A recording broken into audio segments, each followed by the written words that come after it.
नारायण नारायण नारायण। तो आज आप सभी श्रद्धालु जो चैनल से जुड़े हुए हैं उनको मैं देवी दिग्बंधन स्तोत्र की ये देवी दिग्बंधन स्तोत्र की विधि आज आज आप लोगों को बताने वाला हूँ। तो उसमें आप तो डाउनलोड कर लें। देवी दिग्बंधन स्तोत्र दिया हुआ है चंडी कवच के नीचे। तो ये जो स्तोत्र हैं ये देवी कवच आप जब हम पढ़ते हैं तो उसमें ये स्तोत्र आता है। तो जो देवी कवच को जिन्होंने सिद्ध किया है उसके साथ में भी ये दिग्बंधन स्तोत्र बना होता है। तो तत्काल में यदि हमें कोई नकारात्मक शक्तियों का हम पर आक्रमण होता है या हम साधना में बैठे हुए अनुष्ठान में बैठना चाहते हैं तो ऐसे समय में हम लोग पूरा कवच पढ़ेंगे तो ज़्यादा समय लगता है। लेकिन ये जो कवच है इसमें केवल दो श्लोक है, इसमें 3 श्लोक कुल मिलाकर है इसमें, और इसी में आपके 200 दिशाओं को बांधने का विधान इसमें दिया हुआ है। हम लोग इसमें आप पढ़ेंगे, मैंने इसको थोड़ा इसका संधि विच्छेद किया हुआ है। वैसे सामान्य लोगों को पढ़ने में इसमें कोई समस्या उत्पन्न होती थी कि उच्चारण में कहीं न कहीं अशुद्धि आ जाती है। तो इसके लिए क्या करना चाहिए कि जो संस्कृत में जैसे कि हम लोग किसी छंद में पढ़ते हैं श्लोक को तो उसमें उसका संधि विच्छेद उसको करके पढ़ने से उसमें सरलता होती है और करना ही पड़ता है। जैसे अभी हम प्राच्याम रक्षतु मामेंद्री है ना, उसमें आपने देखा होगा पढ़ने में मामेंद्री ऐसा लिखा होगा। तो यहाँ पर हम लोगों ने उसको बनाया प्राच्याम रक्षतु माम ऐन्द्री। इंद्री मैंने जो भगवान जिसको हम इंद्र देवता है उनकी शक्ति को हम यहाँ पे इंद्री कहते हैं, वो मेरी प्राच्या यानी पूर्व दिशा में मेरी रक्षा करे। तो इसको समझना है ताकि दिग्बंधन स्तोत्र को आप समझे। प्राच्याम माने पूर्व। तो जब हम कोई आपको जब ये स्तोत्र सिद्ध हो जाए पहले तो इसको आप 1000 पाठ करके इसको सिद्ध करिए। 10,000 पाठ करेंगे तो ये बहुत ऊर्जावान हो जाएगी, बहुत उच्च कोटि की शक्ति बन जाएगी आपके साथ में।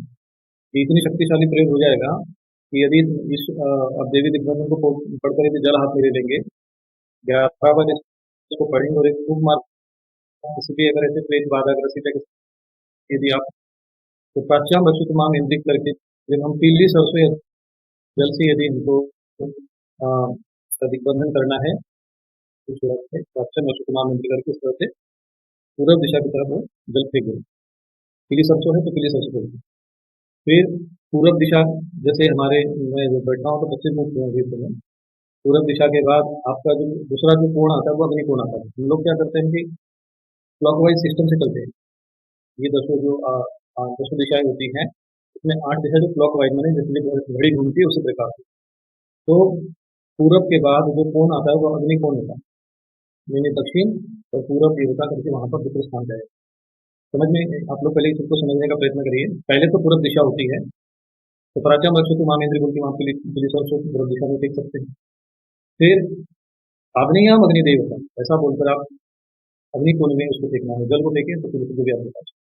फिर दक्षिण वतु वाराही, वाराही एक शक्ति है जिसको दक्षिण की दिशा में रहती है तो उसको दक्षिण दिशा की तरफ उसको आप फेंक दीजिए। देखिए पहले पूरब फिर अग्नि फिर दक्षिण कोण, फिर उसके बाद जो दक्षिण के बाद जो होता है वो नैऋत्य कोण आता है।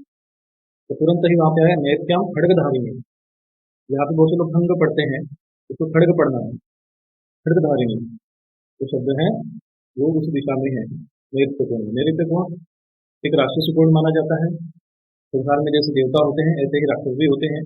जो ईशान कोण है वो देव कोण माना जाता है। नैऋत्य कोण जो उसका विपरीत कोण होता है इसलिए उसको हम लोग राक्षसी कोण मानते हैं। प्रतीच्याम वारुणी रक्षे, फिर उसके बाद आता है नैऋत्य के बाद पश्चिम दिशा आती है तो प्रतीच्याम कहते हैं।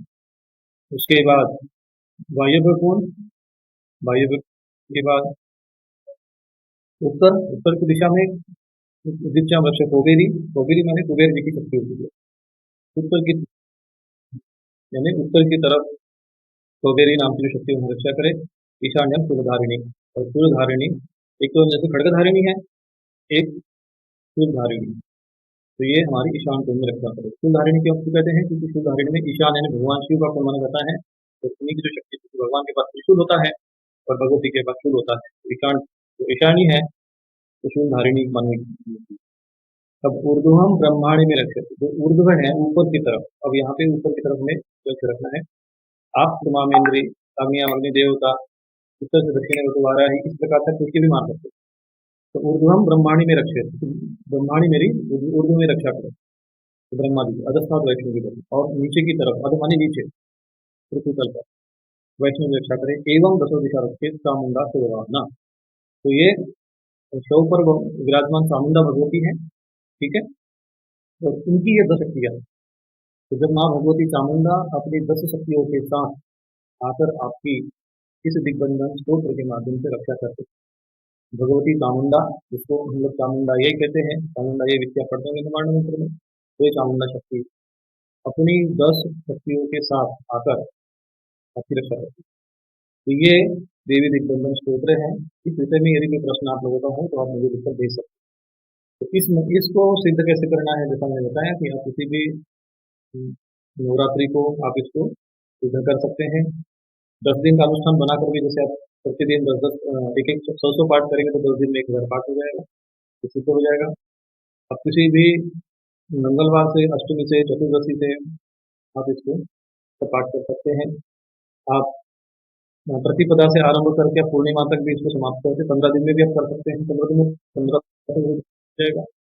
अधिक करो तो कोई नुकसान नहीं है। तो इसमें आपको ये सिद्ध करना है और इसका 10,000 पाठ हो जाता है। तो आपको ये देवी दिग्बंधन स्त्रोत्र है, इसको आप सिद्ध करें। फिर इसका प्रयोग कैसे करते हैं, जैसा हमने बताया कि पृथ्वी के द्वारा, जल के द्वारा या पीले सर्पों के द्वारा इसका प्रयोग आप कर सकते हैं, तो ये सिद्ध होता है। उसके बाद यदि आप चाहें तो कभी भी आप संकट में है, परेशानी में है, तो आप इसको देवी दिग्बंधन स्त्रोत्र का 5 बार स्मरण करके, माँ भगवती चामुंडा को स्मरण करके, नवार्ण मंत्र का आप 3 बार उच्चारण करके 3 ताली बजा देंगे, तो ये स्त्रोत्र आपका जागृत यानी एक्टिव हो जाएगा, यानी जैसे कहते हैं ना क्रियाशील हो जाएगा। लेकिन ये आपके पास पहले सिद्ध होना चाहिए। जो बिना सिद्धि किए इस प्रकार के स्त्रोत्र पढ़ते हैं तो केवल उनको विशेष लाभ नहीं होता। बहुत से लोग कहते हैं गुरु जी हम इतना सालों से हम स्त्रोत्र पढ़ रहे हैं देवी जी का, हमको कोई फायदा नहीं पड़ रहा, तो आप उसको अनुष्ठान पूर्वक नहीं करते, सिद्धि नहीं करते उसको। तो आप इन सब चीज़ों को समझें। हाँ, और विशेषकर मैंने ये महिलाओं के लिए स्त्रोत्र बताया कि इस स्त्रोत्र का प्रयोग महिलाएं अपने इसको सिद्ध करने के बाद इसको स्वयं कक्ष में भी जब जाती हैं तो इसको पढ़ सकती है। देवी रूप में है तो उन्हें कोई समस्या नहीं आती है, और मानसिक अवस्था नहीं, मानसिक रूप से इसका स्त्रोत्र का जाप कभी भी कर सकती है। दूसरी बात, यदि आपके घर में आप अपना घर भी चाहे तो उसको क्लियर कर सकते हैं, धर्म का भी बंधन कर सकते हैं, ताकि दुष्ट शक्ति हमारे पास ना आए। एक प्रकार से ऐसा होता है जैसे हम लोग अपने बॉर्डर पे जैसे बॉर्डर बना देते हैं, सैनिक बैठा देते हैं, उसी तरह का होता है देवी दिग्बंधन से। तो बिना बंधन किए, किलन किए, तो कोई पूजन करना चाहिए, कोई बड़ा अनुष्ठान करना। ये लोग ये सब, ये जो किसी ने सुना है, कहीं से सुना है, ऐसी बातें अगर कोई आपको कहता है, समाज में हर जगह यही हो रहा है। हम कितनों को और कितनी बार समझाएं, ये बड़ा आश्चर्य होता है। और केवल एक व्यक्ति को समझाने से क्या हो, हर कोई नकारात्मकता की ओर ले जा रहा है समाज को। हमें क्या करना चाहिए जिससे शुभ हो, वो चीज़ें बहुत कम आ पा रही है।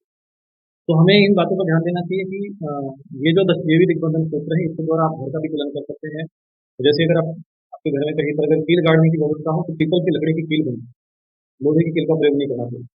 और ये इसमें दिग्बंधन स्त्रोत्र को पढ़ना है और एक-एक दिशा का नाम लेकर एक-एक कील वहाँ पर चारों दिशा में गाड़ते हैं, इससे दिग्बंधन होगा।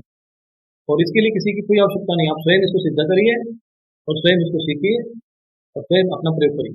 गलतियाँ करोगे कभी भी सीखोगे, गलतियों से भी कोई नुकसान होने वाली चीज़ इसमें कुछ भी नहीं है। धीरे धीरे अभ्यास करेंगे, धीरे धीरे पढ़ने लग जाएंगे तो संस्कृत भी बहुत कठिन विषय नहीं है। लोग अंग्रेजी पढ़ लेते हैं, रशियन भी सीख लेते हैं, चाइनीज भी सीख लेते हैं, उनको संस्कृत सीखने में ही समस्या उत्पन्न होती है, क्योंकि संस्कृत सबसे सरल भाषा है यदि पढ़ना शुरू करें, क्योंकि वो हमारे मूल संस्कारों से जुड़ी भाषा है। तो आप ये साधारणतः 2-4 बार अभ्यास करेंगे तो इसमें आ जाएंगे। तो पीपल की लकड़ी का जब आप जाओ पीपल की लकड़ी लेने, तो आप उसमें पीपल वृक्ष को प्रार्थना जरूर करें, क्योंकि उस वृक्ष पर प्रेत ब्रह्म राक्षस आदि बैठे रहते हैं। तो पीपल देवता को प्रणाम करना चाहिए, कहना चाहिए कि मैं अपने शुभ कार्य हेतु, पूजन कार्य हेतु मैं आपके देव वृक्ष देव आपकी लकड़ी ले जाना चाहता हूँ, तो मुझे आज्ञा प्रदान करें। तो आपसे बोलकर तब आप देना, निमंत्रण की जरूरत नहीं है, पर उनको प्रणाम करके प्रार्थना करके तब लकड़ी लेनी चाहिए। अच्छा, हाँ, आपने प्रश्न किया है स्वामी जी, पुरुषों के लिए तो सभी साधना बदला ही है, लेकिन महिलाओं को लेकर आपने ये साधना बताने की शुरुआत की है, वो प्रशंसनीय है, इसके लिए ठीक बात कहती है। क्योंकि महिलाएं जो होती हैं ये हमारे सनातन संस्कृति का आधार है, किसी भी परिवार का आधार है। यदि कोई महिला घर में आती है तो परिवार बनता है, महिला घर में आती है तो पूरी गृहिणी को, पूरे घर को संभालती है। यदि वही समस्या ग्रसित रहेगी, वही कष्ट में रहेगी, तो फिर वो तो घर का तो विनाश ही है। तो ऐसे में महिलाओं की सुरक्षा सर्वप्रथम होनी चाहिए, ये ध्यान देना, इसीलिए हमने इस बात पर विशेष जोर दिया है।